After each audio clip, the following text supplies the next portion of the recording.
Assalamualaikum warahmatullahi wabarakatuh. Perkenalkan, nama saya Raffi Fatoni dengan NIM F1D02313133. Pada video kali ini saya akan menjelaskan salah satu fitur CRUD dari mini project matkul pemrograman visual, yaitu aplikasi Task Manager Pro atau To-Do-List yang dibangun menggunakan PySide 6 dan SQLite. Di sini fitur yang akan saya jelaskan adalah fitur create, yaitu menambahkan task baru. Pertama, mari kita mulai dari dimana kita nantinya akan mengakses fitur tambah tersebut. Nah, di sini pertama, fitur tambah bisa diakses melalui menu file,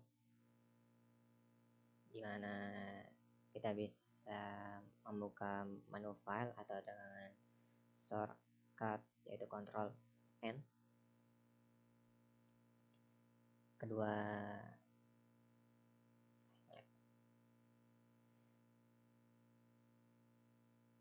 itu dia bisa diakses pada toolbar, dimana di toolbar nih ada tambah, edit, dan hapus. Nah, di sini bisa juga dia diakses melewati toolbar.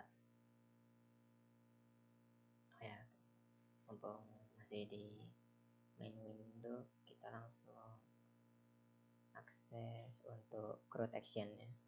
Jadi di sini CRUD action-nya akan membuat pop-up atau dialog yang langsung terhubung dengan controller atau sistemnya, dimana saat dialog ini ditutup, entah dengan disimpan atau di close, nantinya dia akan mengirim data yang dari dialog ini, kemudian merefresh dan menampilkan status. Dan jika value-nya error, ya akan menampilkan warning bahwa tasknya gagal.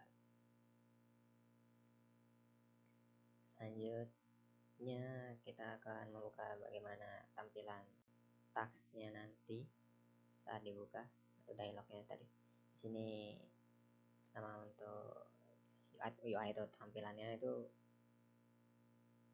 berisi 3 bagian utama, yaitu header, body, dan footer.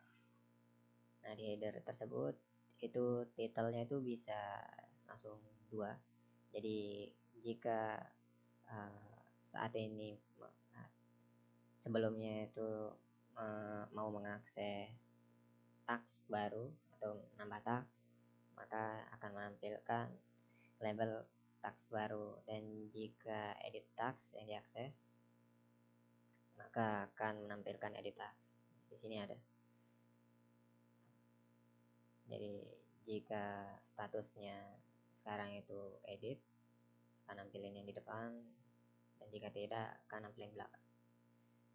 Nah, isi dari bodinya tadi atau kumpulan form yang butuh diisi adalah judul, kategori, prioritas, status, tanggal diedit, dan deskripsi, yang semuanya nanti berada di layar utama root. Jadi semuanya akan dimasukkan di atas di dalam root.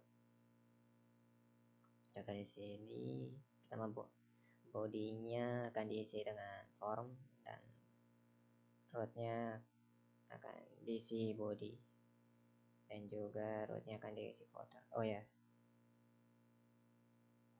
sama dengan headernya juga, rootnya juga akan diisi oleh header. Selanjutnya, nah di sini tadi fitur get data itu, yang dimana dia akan mendapatkan data berupa title yang tidak ada spasinya, jadi spasinya dihilangkan, dan kategori, priority, status, dan tanggal dalam bentuk tahun, bulan, dan hari. Deskripsi juga yang spasinya dihilangkan dengan fungsi strip. Untuk isi dialognya seperti itu, dan selanjutnya adalah controller, jadi penghubung antara sistem utama dengan pop-upnya tadi. Jadi di sini pertama add-nya tadi, jika add-nya dipanggil, data yang directory tadi akan diubah menjadi integer dan akan divalidasi. Nantinya hasilnya akan masuk ke database dengan memanggil fungsi create task yang berisi data dalam integer tadi. Oke, tadi saya lupa menjelaskan juga nampaknya di bagian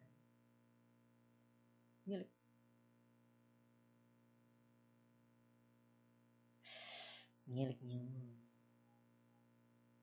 Nah, di sini tadi hasil dari data yang diambil itu akan menjadi directory. Nah, dan di sini direktorinya untuk Python ya, karena kodenya pun dalam bentuk Python. Nah, kita lanjut controllernya tadi. Di sini kan tadi ada memanggil validate fitur, fungsi. Jadi di sini ya mengecek data dari directory tadi apakah sesuai dengan ketentuan yang ditaruh di sini. Jadi jika datanya kosong akan memberikan balasan atau error. Jika judulnya kosong akan menampilkan ini, jika prioritasnya tidak valid atau tidak sama dengan yang dibutuhkan atau yang telah ditentukan akan menampilkan ini, sama dengan status. Jika statusnya tidak sesuai dengan yang telah ditentukan akan menampilkan ini. Oke, terakhir adalah database. Jadi mungkin ini tidak perlu dijelaskan, itu membuat data jika belum ada. Langsung kita masuk ke create task tadi, yang dimana ini akan berisi data dari directory tadi. Jadi kalau jika dipanggil akan mengambil data dari directory yang dipanggil. Nanti hasilnya akan diubah menjadi integer juga dengan SQL sebagai berikut. Ya, jadi ini akan memasukkan data tadi ke dalam task. Nah, di sini yang beda adalah parameternya ditambah titik 2 untuk melindungi dari SQL injection. Di sini set default untuk tanggal dibuat jadi agak pasti dan seragam, dan description agar jika descriptionnya kosong akan diisi dengan kosong juga. Di sini mengeksekusi SQL. Nah, dan terakhir ini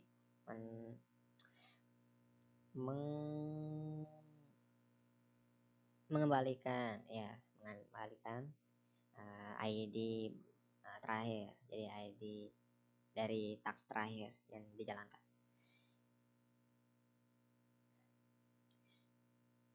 Oke, itu aja untuk kode. Selanjutnya kita masuk ke demonstrasi. Di sini seperti yang saya bilang tadi, dia bisa diakses lewat menu file atau dengan shortcut Ctrl N, dan juga bisa lewat toolbar. Mari kita coba lewat toolbar. Judul tes, kategori personal, prioritas medium, tanggal dimin, tes, SSS. Nah, itu saja dari saya ya. Terima kasih telah menonton. Assalamualaikum warahmatullahi wabarakatuh.